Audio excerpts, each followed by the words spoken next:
भूतिया फ्लैट। प्यारे दोस्तों, मैं आपसे पहले भी कह चुका हूँ कि जब हम कोई नया घर लेते हैं तब हमें मालूम नहीं होता कि इस घर के साथ कौन सी कहानी जुड़ी हुई है। कई बार तो हमें ऐसे डर का सामना करना पड़ता है जो डर को भी डरा दे। तो कहानी को सुनते रहिए, डर का मज़ा लेते रहिए और हमारे चैनल को सब्सक्राइब करना ना भूलें। साल 2000 की बात है। खाली ज़मीन पर कुछ नए फ्लैट्स बने थे जिनमें 2 ब्लॉक थे और हर ब्लॉक में 8 फ्लैट्स थे जिनमें शिवम और मिस्टर माथुर अपने अपने परिवारों के साथ रहने आए थे। दोनों एक दूसरे को जानते तो नहीं थे, लेकिन एक साथ रहने आए थे तो जल्दी जान पहचान हो गई। शिवम का फ्लैट ए ब्लॉक में था और मिस्टर माथुर का फ्लैट नंबर 13 बी ब्लॉक में था। माथुर, जगह और घर दोनों बहुत ही अच्छे हैं। अच्छा हुआ बिना कोई देरी किए तुमने ये घर खरीद लिया। शिवम, घर तो लेना ही था, ये सही लगा तो ले लिया। चलो मैं थोड़ी देर पार्क में घूम के आता हूँ। शिवम पार्क चला जाता है जहाँ उसकी मुलाकात मिस्टर माथुर से होती है। अरे मिस्टर माथुर, क्या हाल है आपके और घर में सब कैसे हैं? माथुर, सब ठीक हैं, आप बताइए। शिवम, मैं भी ठीक हूँ। और नया घर कैसा लगा? माथुर, अब नई जगह पर सेटल होने में थोड़ा समय तो लगता ही है, धीरे धीरे सब हो जाएगा। शिवम, ये बात भी सही है, चलिए मैं चलता हूँ, फिर मिलेंगे। इसके बाद वो दोनों एक दूसरे को बाय बोलकर अपने अपने घर चले जाते हैं। पार्क से वापस आकर जैसे ही मिस्टर माथुर सबको ड्राइंग रूम में बैठा देखते हैं तो उनके पास जाकर बैठते हैं और बच्चों से बोलते हैं, बच्चों, तुम अभी तक यहाँ क्या कर रहे हो? चलो अपने अपने कमरे में जाकर सो जाओ, कल स्कूल भी जाना है। बेटा, पर पापा आपने अभी तक नहीं बताया कि जब से हम इस नए घर में आए हैं तब से बस एक दिन अपने कमरे में सोने के बाद से आप दोनों यहाँ ड्राइंग रूम में क्यों सोते हैं? माथुर, क्योंकि हमें यहीं सोना पसंद है, उस कमरे में हमें नींद नहीं आती। माथुर की पत्नी, अब सब लोग सो जाओ और आप भी आ जाओ, मैं सोने जा रही हूँ। बच्चे अपने अपने कमरे में चले जाते हैं, जिनके जाने के बाद मिसेज़ माथुर उदास होकर मिस्टर माथुर से बोलती हैं, अपना घर मिल गया सोचकर बहुत खुशी हुई थी, लेकिन क्या पता था कि भगवान को वो खुशी मंजूरी नहीं थी। ऐसे कब तक बच्चों से झूठ बोलते रहेंगे? अभी नए नए यहाँ आए हैं, इतनी जल्दी घर बेचेंगे तो सब घर खरीदने से पहले 1000 सवाल करेंगे। थोड़ा समय रुकते हैं, फिर इसे बेचकर यहाँ से चले जाएंगे। इसी तरह देखते ही देखते 2 साल बीत जाते हैं, लेकिन मिस्टर माथुर अभी भी उस घर में रह रहे होते हैं। शिवम और उसका परिवार बहुत खुश होते हैं, लेकिन मिस्टर माथुर अब पहले जैसे खुश नहीं रहते हैं। वो परेशान और चुपचाप रहने लगते हैं, जिसे देखकर सबको बहुत अजीब लगता है। और फिर एक दिन मिस्टर माथुर अपना घर खाली करके वहाँ से जाने लगते हैं। शिवम, मिस्टर माथुर, क्या आप घर बेच रहे हैं? हाँ, बस कहीं दूसरी जगह अच्छा घर मिल गया है, इसलिए बेचकर वहीं जा रहे हैं। इसके बाद मिस्टर माथुर का पूरा परिवार वहाँ से चला जाता है। अगले दिन फ्लैट नंबर 13 का नया मालिक कुछ किराएदारों के साथ वहाँ आता है और उस फ्लैट को किराए पर चढ़ा देता है। कुछ दिनों बाद वो नए किराएदार वहाँ रहने आते हैं, लेकिन एक ही हफ्ते में वो उस फ्लैट को खाली करके चले जाते हैं। ये सिलसिला कुछ महीनों तक चलता रहता है, जिससे उसका मालिक बहुत परेशान हो जाता है। मकान मालिक, अब समझ आया ये मिस्टर माथुर एक ही बार में डील फिक्स करके मुझे ये फ्लैट बेचकर जल्दी जल्दी यहाँ से क्यों चले गए। यहाँ तो कोई रुकने को भी तैयार नहीं और इस समय इस फ्लैट की अच्छी कीमत भी नहीं मिलेगी जो इसे बेच दूँ। क्या करूँ? फ्लैट नंबर 13 का नया मालिक ये सब सोच ही रहा होता है। तभी राज नाम का एक लड़का अपने 3 दोस्तों जस्सी, सुशांत और परमीत के साथ वहाँ आता है। राज, सर हमें रहने के लिए एक फ़्लैट चाहिए, लेकिन हम 4 लड़के ही हैं, कोई परिवार नहीं है। क्या हमें कहीं कोई अच्छी जगह फ़्लैट मिल सकता है? राज की बात सुनकर फ्लैट का नया मालिक खुश हो जाता है और उन्हें फ़्लैट नंबर 13 किराए पर देने के बारे में सोचता है।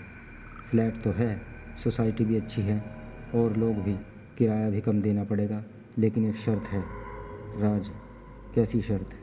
तुम्हें पूरे 1 साल का डिपॉज़िट एडवांस देना होगा और अगर 1 साल से पहले घर खाली किया तो भी वो डिपॉज़िट वापस नहीं होगा। अकेले लड़कों को कोई सोसाइटी आसानी से रखने को तैयार नहीं होती। मैं तुम लोगों को वहाँ अपनी ज़िम्मेदारी पर रहने की इजाज़त दिलवाऊँगा, इसलिए इतना तो करना पड़ेगा। अच्छी सोसाइटी में कम किराए पर 4 लड़कों के लिए घर मिलना मुश्किल होने की वजह से राज बिना कुछ सोचे समझे हाँ बोल देता है और वो लोग 1 साल का डिपॉज़िट एडवांस जमा करके फ्लैट नंबर 13 में शिफ्ट हो जाते हैं। राज, दोस्तों बहुत मुश्किल से सिर्फ लड़कों को रहने के लिए फ़्लैट मिला है नहीं तो हर जगह परिवार वालों की ही डिमांड थी, इसलिए यहाँ कोई बदतमीज़ी नहीं, शांति से रहना, क्योंकि 1 साल का डिपॉजिट भी हो चुका है। वो लोग अपना सामान फ्लैट के कमरों में भर देते हैं और पहले दिन ड्राइंग रूम में ही सो जाते हैं। अगले दिन कमरा खाली करके सारे घर का सामान सेट करके रात को जैसे ही कमरे में सोने जाते हैं तो कुछ देर बाद डरते हुए वापस ड्राइंग रूम में आ जाते हैं। जस्सी, क्या ये मेरा सपना था या सच?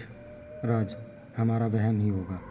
परमीत, सबको एक साथ एक जैसा वहम कैसे हो सकता है? सुशांत, वहाँ सच में कोई रो रहा था या कोई रो रही थी? परमीत, मैं वापस उस कमरे में नहीं जाऊँगा, मैं इस घर में ही नहीं रहूँगा, नहीं रहूँगा। सुशांत, शायद इसलिए उन्होंने इतनी आसानी से हमें ये फ्लैट रहने के लिए दे दिया था। जस्सी, और इसीलिए 1 साल का डिपॉजिट भी ले लिया, जिससे हम खाली करके भी ना जा सकें। परमीत, भाई पैसे तो आ जाएंगे, लेकिन जान चली गई तो कहाँ से लाओगे? कल ही यहाँ से खाली कर देते हैं। इस सब के बाद वो सब उस रात ड्राइंग रूम में ही सो जाते हैं। अगली सुबह राज पार्क में घूमने जाता है। वहाँ उसकी मुलाकात शिवम से होती है। शिवम के अच्छे स्वभाव को देखकर और उसी सोसाइटी का पुराना और जानकार सदस्य समझते हुए राज उसे सारी बात बताता है, जिसे सुनकर शिवम हैरान रह जाता है। क्या ये सच है? मिस्टर माथुर ने तो इसके बारे में कभी जिक्र नहीं किया। शायद इसीलिए वो इस फ्लैट को छोड़कर चले गए और इसी वजह से यहाँ आने वाला कुछ ही समय में फ्लैट को छोड़कर चला जाता है। राज, क्या आपको इसके बारे में कुछ भी नहीं पता था? मुझे लगा आपको पता होगा, इसलिए मैंने आपको बताया। हम अकेले लड़कों को तो घर मिलना वैसे भी बहुत मुश्किल है। मुझे समझ नहीं आ रहा हम करें तो आखिर क्या। शिवम, तुम फिक्र मत करो, हम मिलकर इसका कोई उपाय सोचते हैं। आज रात मैं तुम्हारे घर रुकूंगा। उस रात शिवम राज और उनके दोस्तों के साथ उनके फ्लैट पर रुकता है। वो लोग थोड़ी देर बात करके कमरे में सोने जाते हैं। बेड पर लेटने के कुछ देर बाद ही शिवम को बेड के सिरहाने की तरफ से किसी लड़की के रोने की आवाज़ सुनाई देती है। वो उठकर कमरे में चारों तरफ देखता है, लेकिन वहाँ कोई नहीं होता। शिवम, यहाँ तो सच में कोई गड़बड़ है। सुशांत, यहाँ गड़बड़ नहीं, बहुत बड़ी गड़बड़ है। इस घर में भूतनी है। शिवम, क्या इसने तुम लोगों को कोई नुकसान पहुँचाया है? सुशांत, नुकसान तो कोई नहीं पहुँचाया, लेकिन दिन हो या रात इस कमरे में बैठ नहीं सकते। जैसे ही हम बेड पर लेटते हैं तभी रोने की आवाज़ शुरू हो जाती है।